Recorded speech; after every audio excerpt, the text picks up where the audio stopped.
Have you ever noticed how easily a single word or gesture can shift your entire mood? A careless comment, a thoughtless action, or even a small inconvenience. It's frustrating how quickly peace can slip away. But here's the deeper truth. No one has the power to govern your emotions unless you hand that power over. Now imagine this, moving through your day with a steadiness so grounded that even irritation or criticism can't shake you. That isn't wishful thinking. That is emotional mastery. In this episode, we'll explore 10 lessons that can help you respond with clarity instead of reacting impulsively, release anger before it takes root, and reclaim ownership of your inner state. This isn't about suppressing your emotions or pretending you don't care. It's about developing the strength to meet life's challenges with calm, presence, and perspective. From handling criticism to setting healthy boundaries, from letting go of grudges to protecting your peace, you'll find practical tools for navigating difficult moments with dignity and confidence.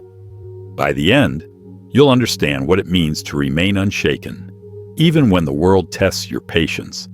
So if you're ready to step into emotional freedom and live in a way where your mood is no longer at the mercy of others, let's begin. Your journey to mastering your emotions starts now. Lesson 1. Recognize that your reactions are your choice. Picture this. You're enjoying a quiet morning, maybe with a cup of coffee or a walk in the park. Out of nowhere, someone says something rude or inconsiderate. Instantly, your calm dissolves, replaced by frustration or anger. It feels automatic, but it isn't. That moment is your choice point. You can let their words define your state, or you can pause, breathe, and decide not to hand over your peace. Why do we so often feel like someone has ruined our day? The truth is, they haven't. We have. Our emotions are our responsibility, not theirs, not anyone else's. No one can control how you feel unless you allow them that power. Think of it this way. Life will always present challenges, but how you respond is entirely your choice. Imagine walking through a noisy city while wearing noise-canceling headphones. The traffic, the shouting, the chaos. It's all still there, but it no longer reaches you. Mastering your reactions works the same way. The noise of other people's behavior doesn't have to invade your peace. A timeless insight puts it best. Between stimulus and response, there is a space. In that space lies our power to choose our response. In our response lies our growth and our freedom. When someone cuts you off in traffic or unfairly criticizes your work, it's easy to blame them for your anger. But what if, instead of reacting, you simply paused? In that pause, you find power. The power to choose calm over chaos, strength over impulse. Here's a simple example. Imagine a coworker dismisses your idea during a meeting. Instead of snapping back or holding on to resentment all day, take a breath. Ask yourself, is this really about me? Or is it their own stress, bias, or perspective showing? By reframing, you protect your peace and strip the moment of its power over you. And this isn't about suppressing your feelings. Anger, frustration, disappointment. These emotions are natural, but they don't have to dictate what you do next. Recognizing the separation between what you feel and how you respond is the key to freedom. Here's a simple way to begin practicing. Pause and name the emotion. The moment you feel triggered, notice it. Anger, hurt, irritation, naming it interrupts the automatic reaction cycle. Ask questions. Why am I feeling this way? What story am I telling myself? Is this truly about me or about them? With practice, that pause becomes your greatest strength, the space where you reclaim your peace. Is it the situation itself that upsets you, or the way you interpret it? Step 3. Choose your response. Decide how to act, not from the heat of the moment, but from your values and long-term peace. Imagine the freedom of walking through life unshaken by others' actions. The rude stranger, the careless remark, the small inconvenience. All of them lose their grip on you when you take ownership of your reactions. Every moment presents a choice. Let others dictate your emotions or reclaim your power and protect your peace. The next time someone tries to provoke you, remember, what they do does not define you. Your response does. And in choosing calm, you step closer to emotional mastery and to true freedom. Step 2. Stop expecting people to behave like you. You give your time, your energy, your kindness. And when you need support, it feels like no one is there. Disappointment rises, and the thought comes, how could they be so inconsiderate? I would never treat them this way. Here's the difficult truth. People don't live by your standards. They act according to their own values, priorities, and experiences. Expecting others to think or respond exactly as you would is like trying to control the weather. It only creates frustration. Think of it this way. Every person walks their own path. Their choices are shaped by lessons you may never see. When someone interrupts you, ignores you, or even dismisses you, it often says more about where they are in life than about you. Trying to force them to change only leaves you powerless. Instead, shift the focus. Let go of the demand that others behave differently and place your energy where it matters, your own response. For example, imagine a coworker who constantly interrupts during meetings. You could stew in resentment or attempt to correct them at every turn. Or you could acknowledge, this is their habit, not my reflection. By releasing the expectation that they should change, you free yourself from unnecessary turmoil. A wise thought captures this clearly. Expectations are the root of suffering. The fewer demands you place on others, the more you protect your peace. Here's a simple practice. Notice your assumptions. When you catch yourself thinking, they should know better, or I would never do that, pause. Release the expectation. Remind yourself that their behavior belongs to them, not to you. Refocus inward. Ask, what's within my control here? How can I respond in a way that preserves my peace? When someone upsets you, pause and ask yourself, what was I expecting them to do? Step 2. Challenge that expectation. Reflect honestly. Was it realistic to assume they would act exactly as you would? Each person has their own nature, their own habits, their own perspective. Instead of trying to control their behavior, shift your focus inward. Ask, how can I respond calmly and protect my peace? Think about how liberating this mindset is. The rude stranger, the forgetful friend, the inconsiderate coworker. None of them have the power to shake your emotions unless you grant it to them. When you stop demanding that others live up to your standards, you reclaim control over your own reactions. Accepting that people are who they are, not who you want them to be, doesn't mean tolerating disrespect or abandoning your values. It means recognizing that your peace is too precious to sacrifice for what you cannot control. The next time someone disappoints or frustrates you, remind yourself, they are acting from their nature, not mine, and I still have the power to choose my response. By letting go of those expectations, you release yourself, not just from others' actions, but from the emotional weight you once carried because of them. Step 3. Let go of the need to always be right. Think back to the last argument you had. Maybe it was over something trivial, like which route was faster, or something more meaningful, like a disagreement with a friend or partner. As the tension rose, did you feel that urge to prove your point, to win, to be acknowledged as right? We've all been there. That craving for validation can feel like a lifeline. But here's the truth. The constant need to win is exhausting. It drains your energy, strains relationships, and often leaves you no more at peace than before. Sometimes, being right matters less than being wise. Wisdom knows when to stand firm and when to let go. It asks, what will bring more peace? Winning this argument or preserving the relationship, the calm, the bigger picture. Letting go of the need to be right doesn't mean silencing yourself or denying your truth.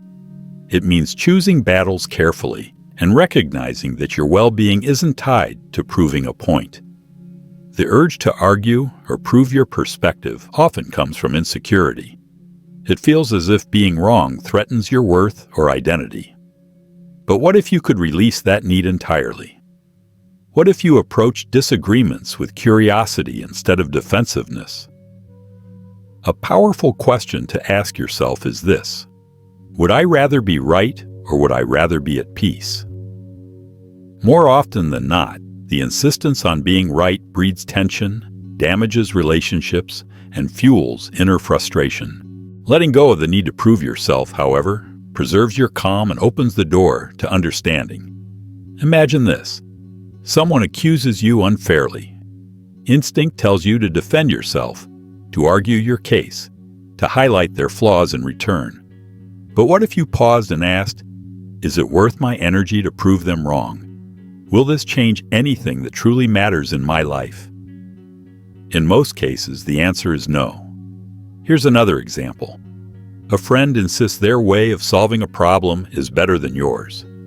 Instead of diving into a debate, you might simply say, I see where you're coming from, and I respect your perspective. With that, the tension dissolves. You maintain your peace, avoid unnecessary conflict, and rise above the need to win. As the Taoist philosopher Lao Tzu wisely said, he who clings to his views will never grow. Letting go of the need to be right does not mean abandoning your principles or silencing your voice. It means recognizing that not every disagreement requires a victory. Sometimes wisdom lies in knowing when to engage and when to step back. Here's a simple practice to begin cultivating this mindset. Pause before responding. When you feel the urge to argue, take a breath. Ask yourself, is this worth my peace? Seek understanding. Instead of aiming to win, ask questions. Understanding the other person's perspective often softens conflict. Pick your battles. Save your energy for moments that truly matter, those tied to your values or to meaningful outcomes. Over time, you'll notice a shift. Arguments lose their hold on your emotions because you've chosen peace over pride. You'll feel lighter, freer, calmer, no longer needing every conversation to end in your favor. Remember, your worth is not tied to proving a point or winning debates. It is revealed in how you carry yourself, in how you protect your energy, and in how you choose peace when pride tempts you toward conflict. Step 4. Stop letting others' words define your worth. Picture this. You're sharing an idea you truly care about, something that excites you. Then, someone interrupts with a dismissive comment. Their words sting, and suddenly, the confidence you felt slips away. Why does this happen? Because too often, we allow other people's voices to shape how we see ourselves. Here's the truth. Your worth is not tied to someone else's opinion. It does not rise with their compliments or fall with their criticisms. When you rely on others to validate you, you hand them the keys to your emotions. True freedom comes when you take that power back. Consider an example. A colleague criticizes your work, not with helpful feedback, but in a way that feels harsh or personal. Your instinct might be to defend yourself or to feel disheartened. But what if instead, you paused and reminded yourself, their words reflect their perspective, not my value. By making that distinction, you protect your peace and keep your focus where it belongs. Marcus Aurelius expressed this beautifully. It never ceases to amaze me. We all love ourselves more than other people, yet we care more about their opinions than our own. This doesn't mean ignoring feedback or shutting yourself off from growth. It means learning to filter. Constructive criticism can sharpen you, but unwarranted negativity does not deserve space in your heart. The more you detach your worth from external voices, the stronger and calmer you become. You'll begin to see that your peace does not depend on their approval. It depends on your choice to honor your own values above their judgments. Not every word deserves space in your mind. Here's how to stop letting others define your worth. Pause before reacting. When someone's words sting, take a breath. That pause gives you the freedom to choose your response instead of being swept into an impulsive reaction. Separate fact from opinion. Ask yourself, is there truth here I can learn from, or is this just their perspective? Take what helps you grow and let the rest pass. Reaffirm your worth. Remind yourself that your value is not tied to anyone's approval. Your worth is intrinsic, independent of praise or criticism. Lao Tzu captured this wisdom clearly. Care about what other people think, and you will always be their prisoner. Letting go of the need for validation doesn't mean you stop caring about people. It means you stop giving power to opinions that don't serve your growth. In doing so, you lighten your heart and free yourself from unnecessary emotional weight. So the next time someone's words challenge your confidence, pause and ask, am I letting this define me, or can I choose to hold on to what I know is true about myself? That shift is power. It reminds you that no one's words can diminish your value unless you allow them to. True strength lies not in avoiding criticism, but in standing steady in your worth regardless of it. And when you stop letting others define you, you create space for authenticity, confidence, and peace. That is a life no one can take from you. Step 5. Protect your energy by setting boundaries. Picture this. A friend calls in the middle of your busy day, asking for help with something they could easily handle themselves. Or a coworker drops a last-minute task on you, assuming you'll say yes. You feel the weight of obligation, but also the frustration of knowing this will disrupt your plans. Why is it so difficult to say no? Here's the truth. Protecting your peace requires boundaries, and boundaries are not selfish, they are necessary. Without them, you allow others to dictate your time, your energy, and your emotional well-being. Saying yes to everyone else often means saying no to yourself. A simple reminder helps. You can't pour from an empty cup. If you keep giving without protecting your energy, you'll eventually feel burned out, resentful, and disconnected from your own needs. Boundaries are not walls. They are safeguards. They allow you to preserve your emotional freedom while still maintaining healthy relationships. And remember this, when someone oversteps your boundaries, it's not entirely their fault. It's a sign that you haven't made your limits clear. Defining and upholding your boundaries is essential because people aren't mind readers. If you don't clearly communicate what you're okay with, they'll often continue to push, usually without even realizing it. Setting boundaries is an act of self-respect. It not only protects your energy, it also teaches others how to respect you. Take this example. You're the friend everyone calls for advice, even late at night. You want to be supportive, but it's draining your energy. Instead of silently resenting it, you could say, I care about you, but I need to keep my evenings for rest. Let's talk tomorrow instead. Firm, yet kind. It protects your peace without damaging the relationship. Epictetus reminds us, freedom is the ability to live as we wish. Living freely doesn't mean ignoring the needs of others. It means choosing where your energy is best spent. Boundaries give you that choice. They ensure you're not pouring from an empty cup, giving more than you can sustain. Here are a few ways to begin setting healthy boundaries. Be clear and honest. Communicate your limits calmly and directly. People respect boundaries they can understand. Use I statements. Speak from your needs rather than blaming. For example, say, I need quiet after work, instead of, you're always bothering me. Stay consistent. Once you set a limit, honor it. Consistency shows that your boundaries matter. Lao Tzu offers timeless wisdom. He who knows when to stop does not find himself in trouble. Knowing your limits and respecting them prevents unnecessary stress and frustration. Boundaries aren't walls to shut people out. They're bridges to healthier, more balanced relationships. The next time you feel overwhelmed or taken for granted, pause and ask, have I clearly communicated my needs? Am I respecting my own limits? By setting and honoring boundaries, you free yourself from unnecessary obligations and reclaim your energy for what truly matters. Remember, you are not responsible for managing everyone else's feelings or fixing their problems.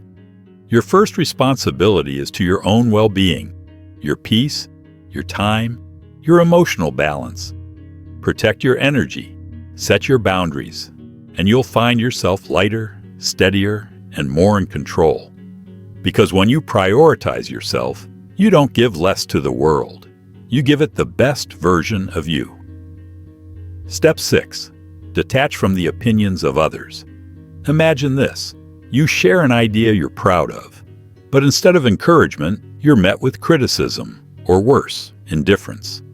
That sting of disappointment is real, and if you're not careful, it spirals into self-doubt. But here's the question. Why does their opinion carry so much weight? The need for approval runs deep in us, yet relying on it is like chasing shadows. You'll never truly catch it. Emotional freedom begins when you stop letting the opinions of others dictate your worth. Think of it this way. Everyone sees the world through their own lens, shaped by their experiences, biases, and insecurities. What someone says about you often reveals more about them than about you. When you internalize their opinions, you hand them power over your emotions and decisions. So ask yourself, why should someone else control my narrative? A simple yet powerful truth to remember. Your worth is not up for debate. It isn't tied to praise or criticism. It isn't dependent on how others see you. Your worth is intrinsic, steady, unshaken by external noise. Consider a practical example. You wear a new outfit that makes you feel confident. A coworker glances at you and says, "That's an interesting choice." In that moment, you have two options. Let their words steal your joy, or remind yourself that their opinion cannot touch your confidence. Detaching from approval frees you to live authentically. Epictetus expressed it with honesty. If you want to improve, be content to be thought foolish and stupid. It sounds harsh, but it's liberating. Growth often requires standing apart, making choices others may not understand. Seeking approval holds you back. Walking your own path, even if misunderstood, sets you free. Here are a few practices to help you detach from the opinions of others. Question their importance. When someone's opinion unsettles you, pause and ask, why does this matter to me? What real authority do they have over my life? Reaffirm your values. Ground yourself in your own principles and goals. Focus on living in alignment with what matters to you, not on meeting expectations. Practice letting go. When judgment or criticism arises, acknowledge it without holding on to it. Picture their words as leaves drifting down a stream, present for a moment, then carried away. Lao Tzu captured this wisdom. Care about people's approval, and you will always be their prisoner. This doesn't mean shutting yourself off from feedback. Constructive criticism can sharpen you, but unwarranted negativity, that belongs to them, not you. Think of detaching from opinions like carrying an umbrella in the rain. The storm may come, but it doesn't have to drench you. By focusing on your own inner compass, you stay steady no matter how others perceive you. So the next time someone's words shake your confidence, ask yourself, am I living for them or for me? In choosing to detach, you reclaim your freedom, protect your peace, and walk a life that is authentically yours. Step 7. Respond with silence, not anger. Imagine yourself in a heated argument. Someone throws out a hurtful or provocative remark. Instantly, your instinct is to fight back, to defend yourself, to answer anger with anger. but silence can be the stronger choice. You feel the anger rising, your heart races, your face warms, and your instinct is to fire back with a cutting remark. But what if, instead of reacting, you simply stayed silent? Silence is one of the most powerful tools you have when facing negativity. It's not about conceding or avoiding confrontation. It's about choosing calm over chaos. Responding with silence is not weakness, it's strength. The strength to prioritize your peace over the urge to retaliate. There's deep wisdom here. The less you respond to provocation, the more peaceful your life becomes. Silence speaks volumes. It says, "I will not let your behavior control me." Consider this example.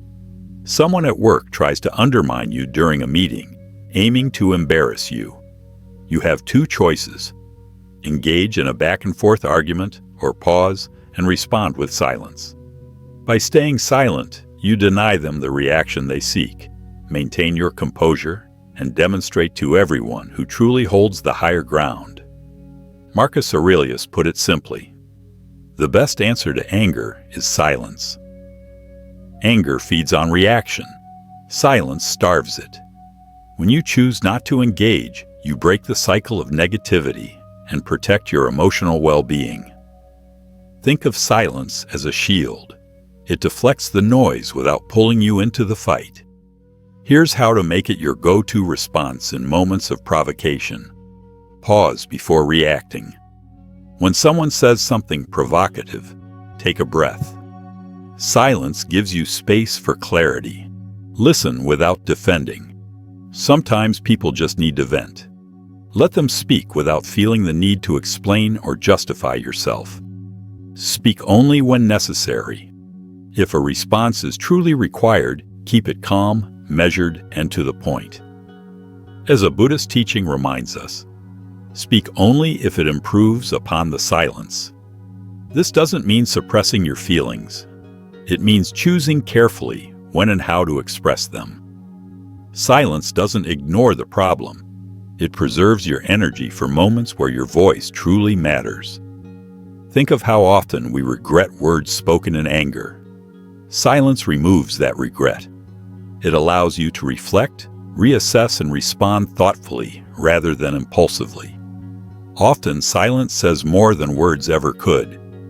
The next time someone tries to provoke you, pause and ask yourself, will responding add value, or will it only escalate the situation?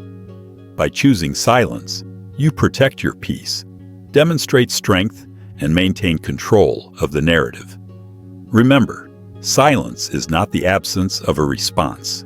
It is the presence of wisdom. It is the ability to rise above the noise and say, "Your words don't control me. My peace does."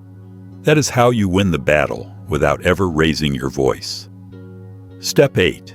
Practice gratitude to dissolve anger. Imagine one of those days where everything seems to go wrong. Plans fall apart, someone makes a rude comment, and even small inconveniences feel unbearable. Anger starts bubbling up, and you think, why does everything have to be so difficult? Pause. What if, instead of focusing on what's going wrong, you shifted your attention to what's going right? Gratitude has a remarkable way of transforming frustration into calm, reframing even the most challenging moments into opportunities for perspective and peace. Here's a powerful truth. You cannot feel grateful and angry at the same time. Gratitude works like a mental reset button. It pulls you out of the spiral of negativity and reminds you of the good that still exists, even in frustrating situations. Take a simple example. You're stuck in traffic, running late to an important appointment. Instead of fuming at the cars ahead, pause, take a deep breath, and think of 3 things you're thankful for. Perhaps it's having a car, the opportunity you're heading toward, or even the music playing on the radio. It may seem small, but this simple shift can transform your emotional state almost instantly. Cicero said, "Gratitude is not only the greatest of virtues, but the parent of all others." Gratitude doesn't just dissolve anger, It builds resilience, fosters patience, and helps you focus on what truly matters.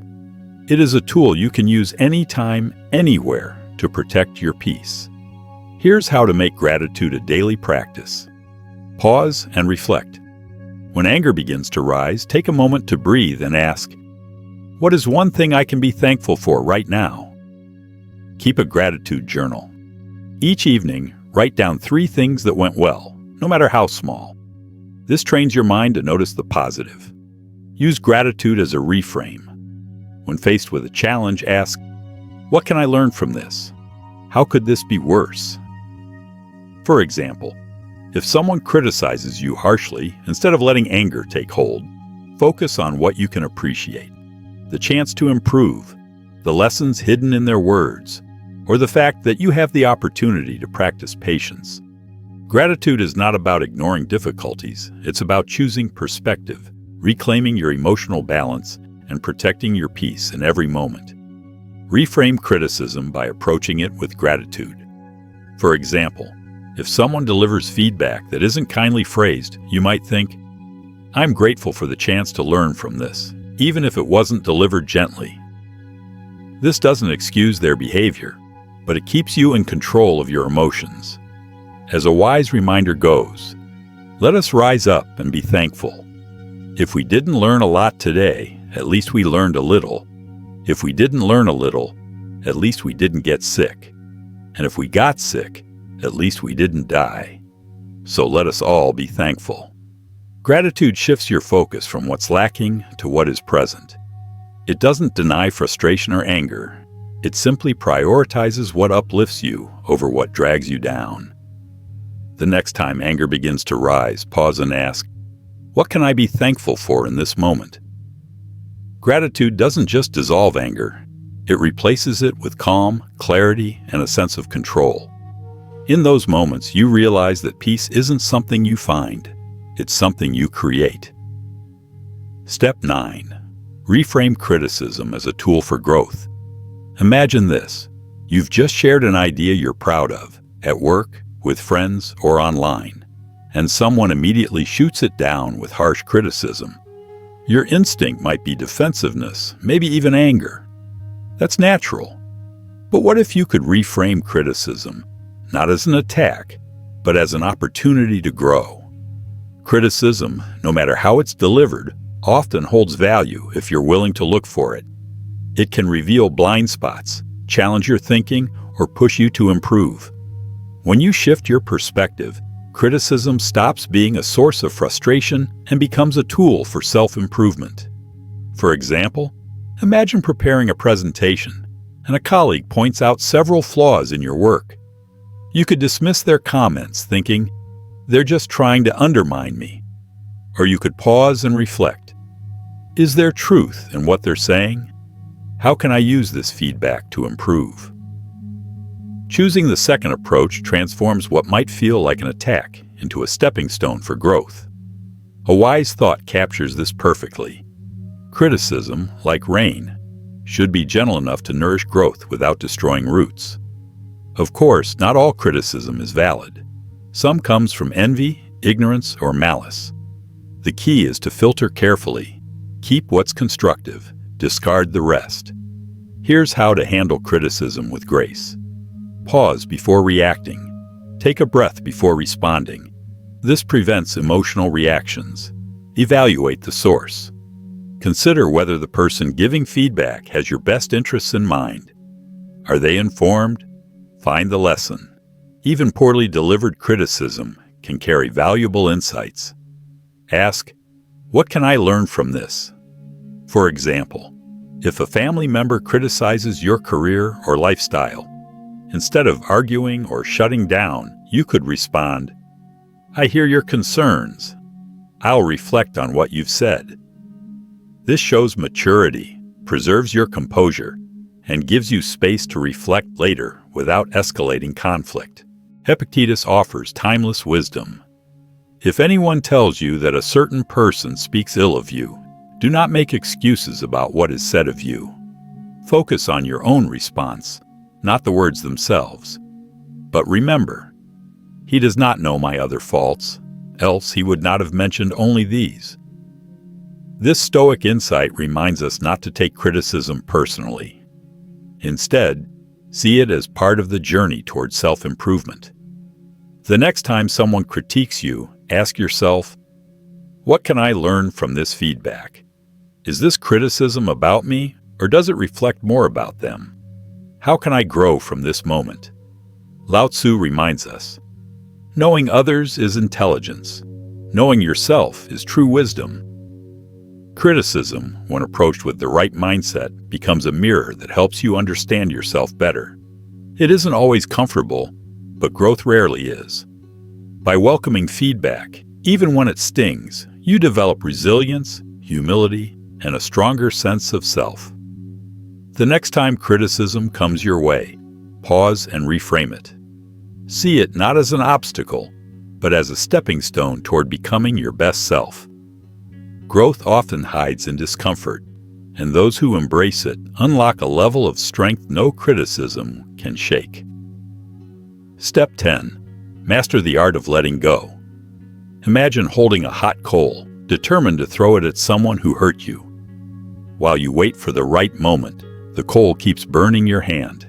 Anger, grudges, and resentment work the same way. They harm you far more than the person who caused your pain. True strength lies not in holding on, but in letting go. Letting go doesn't mean forgetting or condoning what happened. It means releasing the emotional weight that drags you down, freeing yourself from the control of the past. When you let go, you reclaim your energy, your peace, and your ability to focus on the present. The Buddha put it beautifully. Holding on to anger is like drinking poison and expecting the other person to die. Think of a time when someone wronged you, perhaps a betrayal, an unfair judgment, or an unkind word. How much time did you spend replaying that moment? How much energy did you waste imagining confrontations or seeking revenge? Letting go is the antidote to this endless cycle. It allows you to move forward instead of staying trapped in the past. For example, imagine a colleague takes credit for your idea. You could stew over the injustice, letting it affect your mood and productivity. Or you could let it go, recognizing that your worth isn't tied to one moment of recognition. By choosing the latter, you protect your peace and focus on what truly matters, your growth and future opportunities. Lao Tzu offers profound wisdom. When I let go of what I am, I become what I might be. Letting go isn't just about releasing anger or resentment. It's also about releasing perfectionism, fear of failure, or the need for control. It's about embracing life as it is, with all its unpredictability, and finding freedom in acceptance.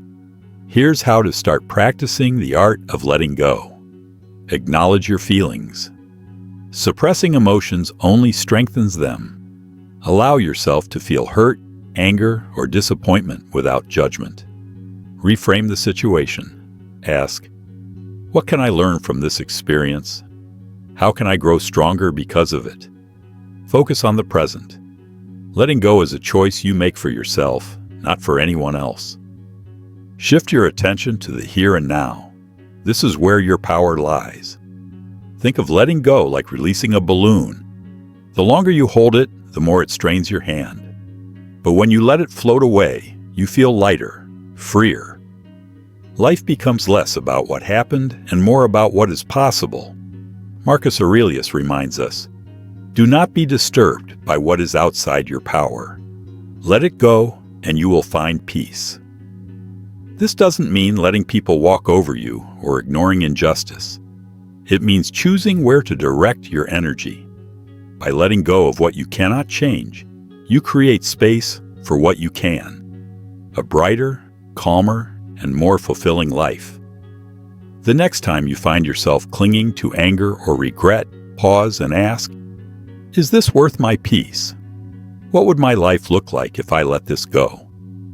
The answer will guide you toward emotional freedom. True strength isn't in holding on. It's in knowing when to release. And when you do, you'll discover that the lighter you feel, the stronger you become. There you have it. 10 powerful lessons to help you master your emotions and remain unbothered, no matter what life throws your way. These aren't just ideas. They are practical tools you can use every day to protect your peace, build resilience, and take control of your reactions. Remember, the goal isn't to suppress your feelings or become indifferent. It's to respond to life's challenges with clarity and strength. Emotional mastery isn't about what happens to you.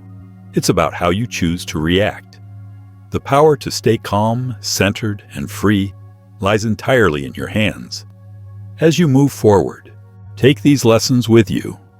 Pause before reacting, set boundaries that protect your energy, and let go of the people and things you cannot control. Each time you choose peace over anger, you take one step closer to living the unshakable life you deserve. If you found value in this episode, share it with someone who might need a little extra calm in their life. And if you have your own tips or experiences about staying unbothered, I'd love to hear them. Drop a comment below. Thank you for joining me on this journey. Remember, emotional freedom isn't a destination, it's a practice. Keep showing up for yourself, stay mindful, and grow stronger every day. Until next time, take care and stay unbothered.